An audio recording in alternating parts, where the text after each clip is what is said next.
예, 월성 원전 1호기 조기 폐쇄는 문재인 정부 탈원전 정책의 상징이었습니다. 그만큼 논란이 컸고 감사에 걸린 시간도 1년이 넘었습니다. 결과는 앞서 보신 대로 무리한 폐쇄로 판명났습니다만 그럼에도 불구하고 개운치 못한 뒷맛을 남겼습니다. 그 이유를 지금부터 차정성 기자와 함께 짚어보도록 하겠습니다.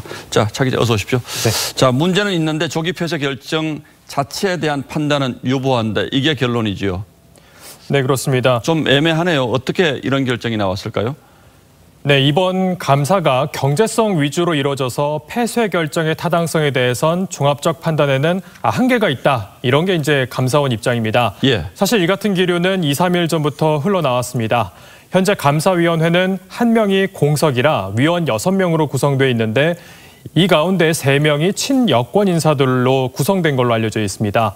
이들이 반대하면 결론을 내리기가 어려운 구조입니다. 결국 최 원장이 경제성 평가가 잘못됐다는 명분을 가져가기 위해 이 절차상의 문제에 대해선 판단을 내리지 않았다는 분석도 나옵니다. 자, 그러니까 최재형 원장 입장에서는 다 얻기는 어려우니까 일부라도 동의를 구하기 위해서 뭐 일종의 적절한지는 모르겠습니다만 타협 같은 것을 했다 이렇게 볼 수도 있겠네요. 자, 그렇다면 결국 이게 월성 1호기 재가동 이거는 이제 물 건너간 겁니까? 현재로서는 이 재가동을 하는 게 좀 어렵겠지 않겠느냐 이런 좀 기류가 있습니다. 예. 기술적으로는 재가동에 큰 문제는 없지만 이 재가동을 위해서는 원자력안전위원회 즉 원안위의 허가를 받아야 합니다. 하지만 여권 인사 위주로 구성된 이 원안위가 재가동을 허가하지 않을 거란 전망이 많습니다. 야당에 따르면 월성 1호기 조기 폐쇄에 따른 경북 지역의 경제적 손실은 2조 8천억 원, 고용 감소 피해는 연인원 32만 명으로 추산하고 있습니다.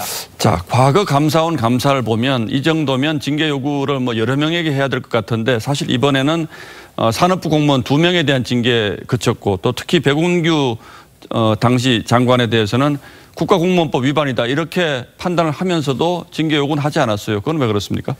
일단 이 백 전 장관이 이미 퇴직한 신분이다 이런 이유를 들었습니다. 다만 향후 재취업이나 포상 등의 인사자료에는 활용될 수 있도록 당국에 통보하겠다고 밝혔는데요.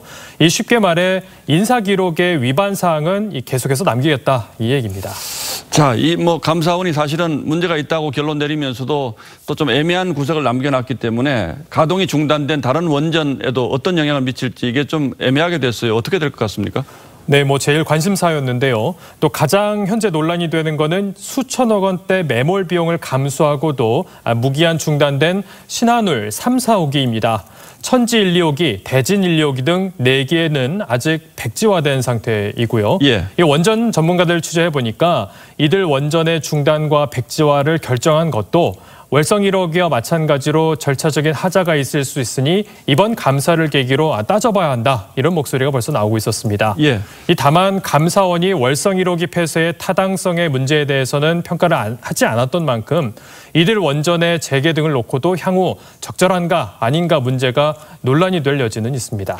예, 과거에 뭐 4대강 감사 아주 대표적으로 정권 바뀐 뒤에 감사 결과가 바뀐 이런 일도 있었는데 이번 원전 감사 역시 그럴 수 있는 여지를 지금 남겼다 이렇게 볼 수가 있겠네요. 네. 예, 차정승 기자 잘 들었습니다. 예.